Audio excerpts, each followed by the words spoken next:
Nous sommes le 11 août 2020 et dans cette vidéo, je vais vous montrer comment je monte les best-of Katawa Shoujo. Je me suis dit que ça serait intéressant de faire une vidéo où je vous montre le processus de montage de mes vidéos. Donc du coup, vu que là je suis très focalisé sur les best-of Katawa Shoujo, je me suis dit que c'était la bonne occasion du coup. Donc du coup, là je vais vous montrer concrètement comment se passe le montage. Alors dans un premier temps, ce que je fais, c'est que je m'occupe du dérochage. Le dérochage, ça consiste à sélectionner les extraits vidéo qu'il y aura dans le montage. Donc ce que je fais tout d'abord, c'est que je prends toutes les vidéos Katawa Shoujo et ensuite je mets toutes les vidéos dans la zone de montage. Vu que ce sont des vidéos best-of, du coup je sélectionne des moments qui sont soit marrants, soit qui ne sont pas marrants de base mais auxquels il y a moyen de faire du montage par-dessus afin de rendre l'extrait en question marrant du coup. Donc là tous les extraits que vous voyez par ici, ce sont des extraits qui ont été dérochés dans les vidéos. C'est-à-dire qu'à la base en temps total de vidéo avec le let's play Katawa Shoujo, nous avions environ 11h37 de vidéo. Et pour le travail de dérochage, pour les best-of, il nous restait environ 2 heures de contenu. Et encore, c'était un dérochage qui était particulièrement confus. Étant donné qu'à la base, je ne savais pas si je voulais faire soit des best-of, soit des condensés. Du coup, moi, je prenais et les moments marrants et des moments de l'histoire afin que les personnes puissent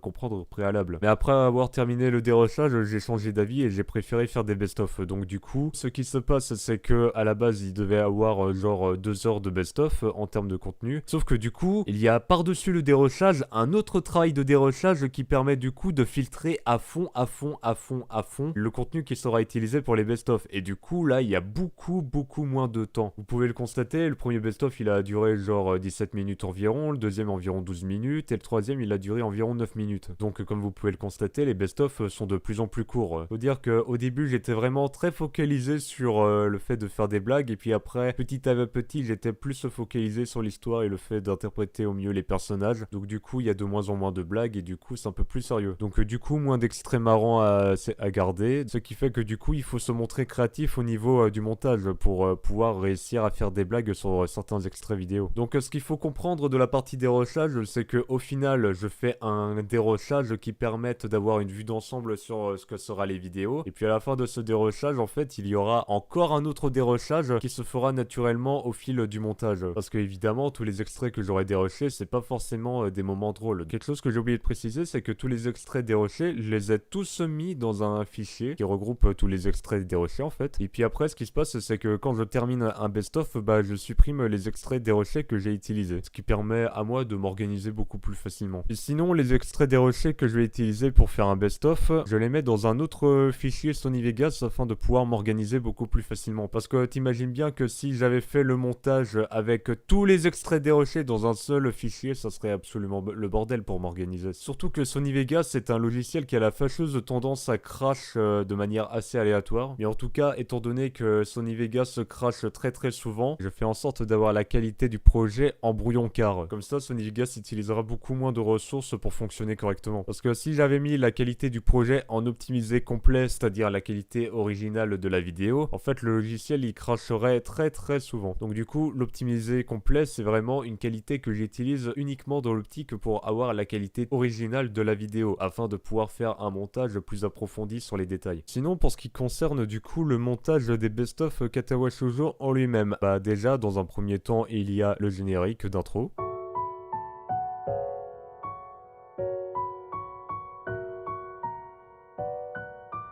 Vous êtes des handicapés. C'est pour montrer vraiment que c'est un best-of et pas une vidéo à prendre au premier degré. C'est genre une vidéo pour se marrer. Et puis après ça, transition avec la bannière qui défile, qui t'introduit au début du best-of du coup. Les connaisseurs reconnaîtront ce son qui est en fait un son qui est utilisé dans Age of, c'est le son des forums. Après le son de transition qu'il y a ici, ce qu'on fait, c'est que du coup, on met une bannière qui permet en fait de savoir à quoi se réfère la vidéo qu'on est en train de regarder. Donc on peut voir que les extraits utilisés en fait proviennent de la vidéo de Katawa Shoujo de l'acte 3 partie 1. C'est important pour moi de savoir d'où provient tel extrait ou tel extrait pour permettre à moi de me repérer dans le montage. Et concernant la bannière, alors du coup, c'est une bannière que j'ai fait toute simple avec... c'est genre j'ai fait un rectangle sur Photoshop, j'ai fait des contours noirs, je l'ai rempli avec du violet qui représente concrètement la couleur de Hanako, le personnage des best-of Katawa Shoujo. Et ensuite à l'intérieur du cadre, j'ai marqué l'acte en question du let's play et la partie en question de l'acte, en utilisant évidemment la police d'écriture de Katawa Shoujo bien sûr. Donc du coup le fait d'utiliser cette vignette là, ça me permet de me repérer plus facilement dans le montage et surtout de savoir à quoi se réfère telle ou telle partie du best-of. Donc du coup, une fois que j'ai utilisé tous les extraits que je voulais d'une vidéo dans le montage d'un best-of, c'est que je refais à nouveau une transition avec le son de...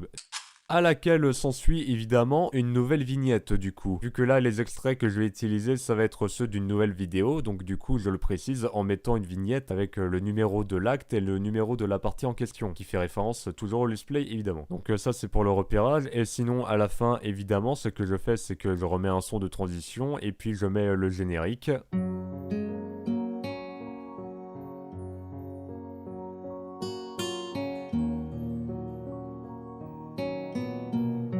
Générique dans lequel je prends soin de marquer vidéo réalisée par Antoine Verrag, ça c'est moi. Montage terminé, les...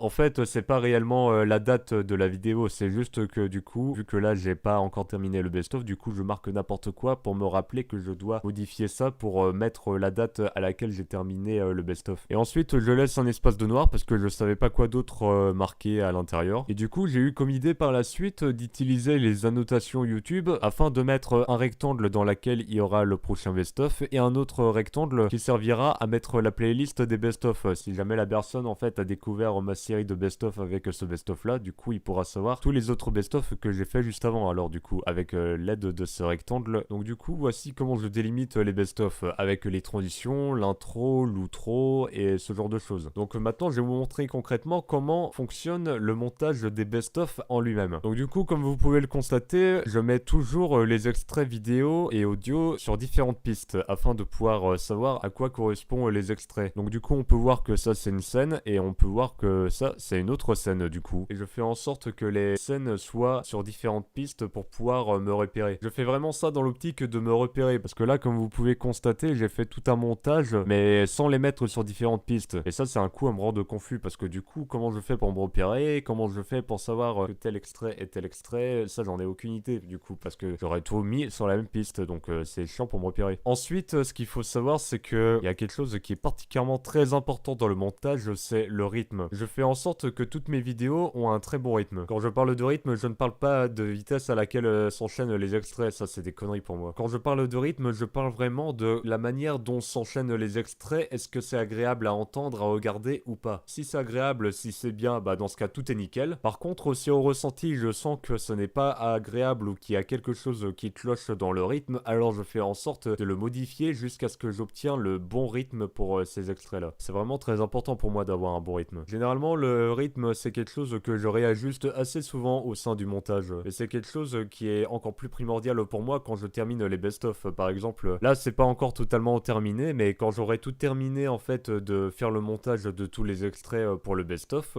du coup j'ai passé beaucoup de temps à regarder le rythme s'il est bon ou pas. En fait faut comprendre que la revérification du best-of c'est l'étape la plus importante parce que si jamais tu loupes un seul détail dans le montage, alors là du coup c'est la mort et je culpabilise à fond pendant les prochaines semaines qui suivent. Ça c'est un problème qui m'arrivait très fréquemment dans les best-of Pirorca. Je fais le dérochage, je fais le montage, je fais la vérification de la vidéo et puis une fois que j'ai upload de la vidéo, je me rends compte qu'il y a un problème au niveau du rythme ou qu'il y avait un truc qui n'a pas été corrigé. Du coup quand je me rends compte de ce problème là, je culpabilise énormément et ça me ronge de l'intérieur pendant les prochaines semaines et ça c'est vraiment... Mais heureusement pour moi, ça ne m'empêche pas de m'amuser, malgré le fait que j'utilise Sony Vegas depuis plusieurs années déjà. Bon, généralement, pour faire des blagues sur Katawa Shoujo, en dehors des extraits qui sont drôles par eux-mêmes, du coup, j'utilise assez souvent des extraits qui proviennent assez souvent de la même personne. Par exemple, Mister Joe 87. Rigole sur ma blague ou je t'éclate la tête. Rigole. J'utilise assez souvent des extraits de Mister Joe 87, je le trouve drôle ce mec. Bon, il est drôle malgré lui parce qu'il s'énerve à chaque fois qu'il perd sur Tekken, mais ça me fait quand même rire personnellement.